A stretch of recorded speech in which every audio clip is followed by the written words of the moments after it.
अपने धर्म, अपनी संस्कृति। धर्म का अर्थ केवल मारपीट, लड़ाई झगड़े नहीं होते। धर्मः प्रोजित कैतवोत्र परमो निर्मत्सरा नाम सताम। श्रीमद् भागवत। सवै पुंसाम परो धर्मो यतो भक्तिर अधोक्षजे अहेतु क्या अप्रतिहता ययात्मा संप्रशीदति। धर्मं भजस्व सततं त्यज्य लोक धर्मान् सेवस्य साधु पुरुषान् जहि काम तृष्णाम् अन्यस्य दोष गुण चिंतनमा सुमुक्तवा सेवा कथा रसमहो नितराम पिबत्वम्। सर्वधर्मान् परित्यज्यं मामेकं शरणं व्रज। धर्म के जीवंत मूर्त रूप कौन है? वेद उठाओ, उपनिषद उठाओ, शास्त्र उठाओ। भगवान की अखंड मूर्ति कौन है? और मैं तुम्हें दावे से कह सकता हूं, अगर तुम वेदज्ञ हो, श्रुतज्ञ हो, तो स्तुतियां कह रही हैं, वेद कह रहा है, शास्त्र कह रहा है कि वास्तव में इस पृथ्वी पर चलता हुआ सदगुरु ही भगवान की अखंड मूर्ति है। ये अचल विग्रह के रूप में ठाकुर जी तुम्हें सब कुछ, सर्वशक्ति तुम्हें प्रदान कर रहे हैं, पर उनसे तुम्हारा कोई रिश्ता नहीं। और थोड़ी थोड़ी गड़बड़ी हो भी गई है। गुरु भी हैं, गुरु घंटाल भी है, घंटाला भी है। लेकिन मेरा फिर भी एक बात कहना है, जिसको जिस चीज की जरूरत होती है ना, उसे मिल जाती है।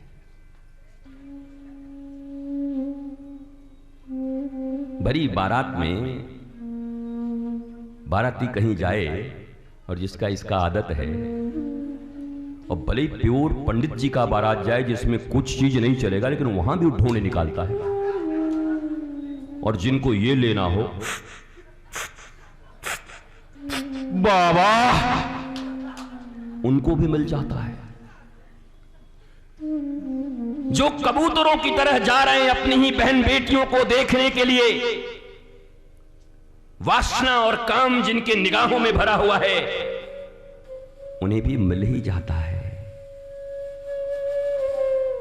जो बारात में गए ही इसलिए हैं कि कौन कौन बढ़िया आदमी आएगा कि उसके साथ बिजनेस का टर्म्स ठीक कर लें, उसको वही लोग मिल जाते हैं। जाकी रही भावना जैसी प्रभु मूरत, सारे रूप में प्रभु हैं, मिलते जाते हैं। पूज्य श्री अखंडानंद जी महाराज कहा करते, देखो मेरे प्यारे बच्चों, आप सबको मैं एक बात कहूं, मंदिर जाओ। कल भी कह रहा था, गोपी जब कृष्ण के पास जाती है तो अपने समस्त संबंधों का परित्याग करके जाती है, दूध फैला के जाती है, कि कोई चीज याद ना आ जाए कि कृष्ण दर्शन में विघ्न हो जाए। हम जब मंदिर जाते, संत के पास जाते, कथा में जाते, सच बताओ क्या क्या छोड़ के आते हो? मतलब छोड़ के और ड्राम लेके आते हैं, क्या क्या ले जाना है लिस्ट, बाकी तो सभी ले आते हैं। अच्छा, ऐसी जगह पे लोगों को पूरा विश्व कल्याण की भावना उभरती है।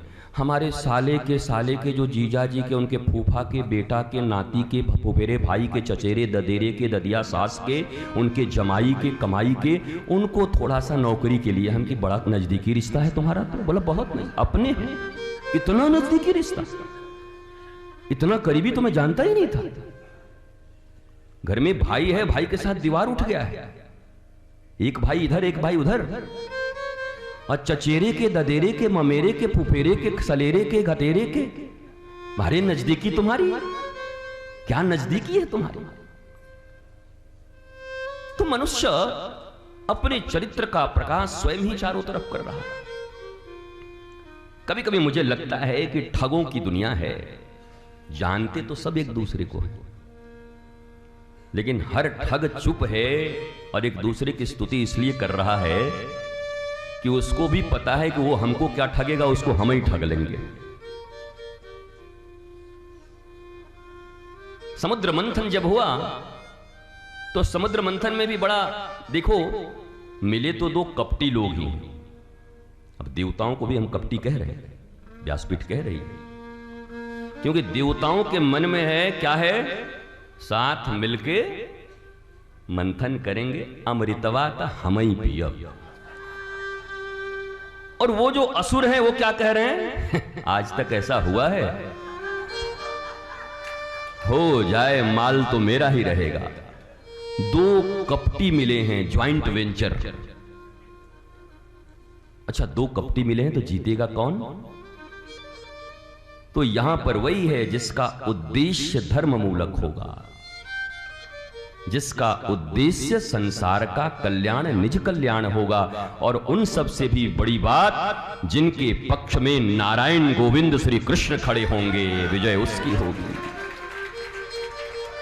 और उससे भी बड़ी बात कह दूं, जिनके पक्ष में नारायण खड़े होंगे वो नहीं, बल्कि जो नारायण को चुन लेगा, जो नारायण के पक्ष में खड़ा होगा, उसकी विजय होगी। क्योंकि दोनों ही लोग उपस्थित थे, दुर्योधन और अर्जुन दोनों नारायण के सामने उपस्थित थे, कृष्ण के सामने।